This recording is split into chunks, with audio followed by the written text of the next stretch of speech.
मित्रों, आपका स्वागत है हमारे चैनल अनोखा संगम में। आज हम आपके लिए लाए हैं कामिका एकादशी व्रत की कथा। इस कथा को सुनने से पहले हाथ जोड़कर भगवान विष्णु जी का ध्यान करना चाहिए।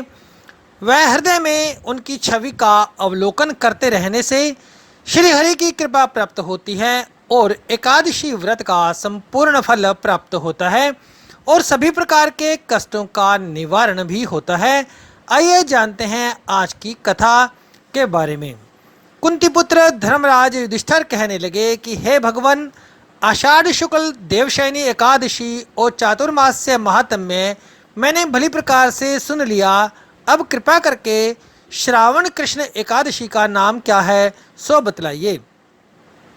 श्री कृष्ण भगवान कहने लगे कि हे युधिष्ठिर, इस एकादशी की कथा एक समय स्वयं ब्रह्मा जी ने देवर्षि नारद जी से कही थी, वही मैं तुमसे कहता हूँ। नारद जी ने ब्रह्मा जी से पूछा था कि हे पितामह, श्रावण मास के कृष्ण पक्ष की एकादशी की कथा सुनने की मेरी इच्छा है। उसका नाम क्या है, इसकी विधि क्या है, उसका महात्म्य क्या है, सो कृपा करके कहिए। नारद जी के ये वचन सुनकर ब्रह्मा जी ने कहा कि हे नारद, तीनों लोगों के हित के लिए तुमने जो बहुत ही सुंदर प्रश्न किया है। श्रावण माह की कृष्ण एकादशी का नाम कामिका एकादशी है। इसके सुनने मात्र से वाजपेय यज्ञ का फल मिलता है।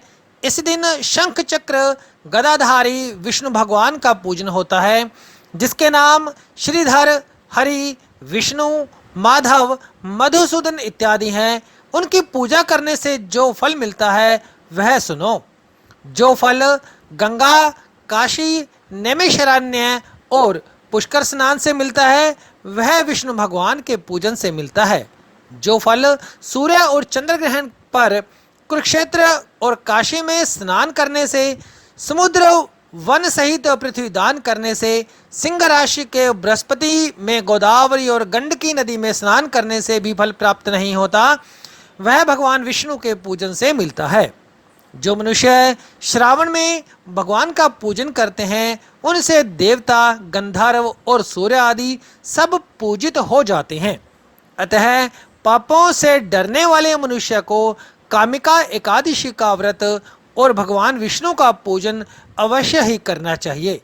पाप रूपी कीचड़ में फंसे हुए और संसार रूपी समुद्र में डूबे मनुष्यों के लिए इस एकादशी का व्रत, भगवान विष्णु का पूजन अत्यंत आवश्यक है। इससे बढ़कर पापों के नाशों का कोई भी उपाय नहीं है। हे नारद, स्वयं भगवान ने यही कहा है कि कामिका व्रत से जीव कुयोनि को प्राप्त नहीं होता।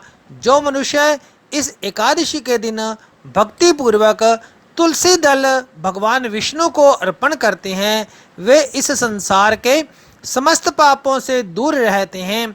विष्णु भगवान रत्न, मोती, मणि और आभूषण इत्यादि से इतने प्रसन्न नहीं होते जितने कि तुलसी दल से।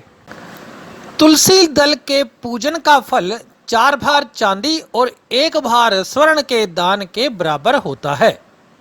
हे नारद, मैं स्वयं भगवान की अति प्रिय तुलसी को सदैव नमस्कार करता हूँ।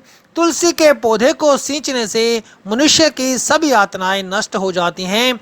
दर्शन मात्र से सब पाप नष्ट हो जाते हैं और स्पर्श से मनुष्य पवित्र हो जाता है।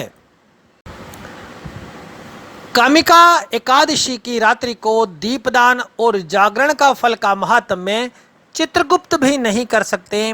जो इस एकादशी की रात्रि को भगवान के मंदिर में दीपक जलाते हैं, उनके पितृ स्वर्गलोक से अमृत पान करते हैं, तथा जो घी या तेल का दीपक जलाते हैं वे 100 करोड़ दीपकों से प्रकाशित होकर सूर्य लोक को जाते हैं।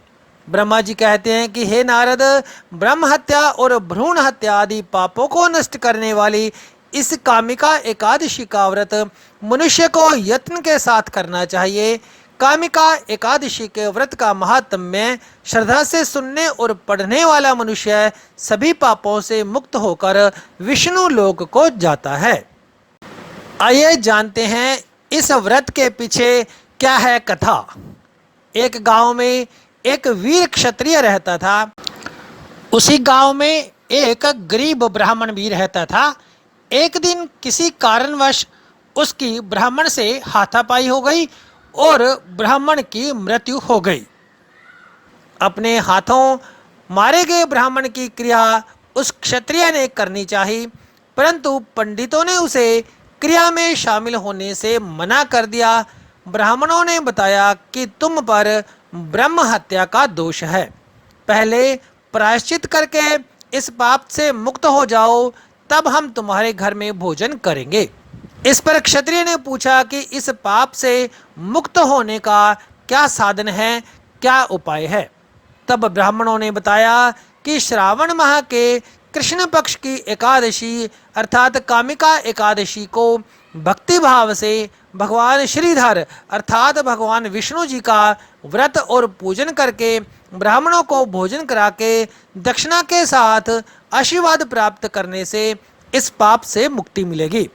पंडितों के बताए हुए तरीके पर व्रत कराने वाली रात में भगवान श्रीधर ने क्षत्रिय को दर्शन दे करके कहा कि तुम ब्रह्म हत्या से मुक्त हो गए हो, तुम्हें मुक्ति मिल गई है। बोलिए विष्णु भगवान की जय। मित्रों, आइए जानते हैं कैसे करें इस व्रत को। कामिका एकादशी में साफ सफाई का विशेष महत्व है। यूं तो सभी व्रतों में साफ सफाई का विशेष महत्व होता है और रखने भी चाहिए।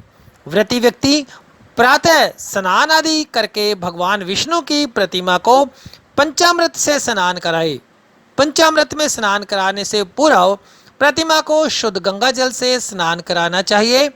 पंचामृत में कौन कौन सी वस्तुएं होती हैं, आइए जानते हैं। दूध, दही, घी, शहद और शक्कर होते हैं। स्नान कराने के बाद भगवान को गंध, अक्षत, इंद्र, जौ का उपयोग करें और पुष्प चढ़ाएं। धूप, दीप, चंदन आदि सुगंधित पदार्थों से आरती करनी चाहिए। नैवेद्य का भोग लगाएं। इसमें भगवान श्रीधर को मक्खन, मिश्री और तुलसी दल अवश्य ही चढ़ाने चाहिए। और अंत में क्षमा याचना करते हुए भगवान विष्णु जी को, भगवान श्रीधर जी को नमस्कार करें। विष्णु सहस्त्र नाम का पाठ का जाप अवश्य ही करना चाहिए। आइए जानते हैं इस व्रत में क्या खाएं। चावल व चावल से बनी किसी भी चीज को खाना पूर्णतया वर्जित होता है, अर्थात चावल से बनी हुई चीजों को नहीं खाना चाहिए। व्रत के दूसरे दिन चावल से बनी हुई वस्तुओं का भोग लगाकर भगवान जी को भोग लगाकर ग्रहण करना चाहिए। इसमें नमक रहित फलाहार करें। फलाहार भी ज़्यादा से ज़्यादा 2 समय में ही करें। फलाहार में तुलसी दल का अवश्य ही प्रयोग करना चाहिए। व्रत में पीने वाले पानी में भी तुलसी दल का प्रयोग करना उचित माना जाता है। मित्रों, यदि आप चैनल पर नए हैं तो वीडियो के नीचे रेड कलर के सब्सक्राइब का बटन प्रेस करें, साथ ही साथ बेल आइकन को भी प्रेस कर दें ताकि आने वाली हर नई वीडियो सबसे पहले आप तक पहुंचे। यदि ये जानकारी आपको अच्छी लगे तो वीडियो को सब्सक्राइब, लाइक, कमेंट और शेयर करना ना भूलें।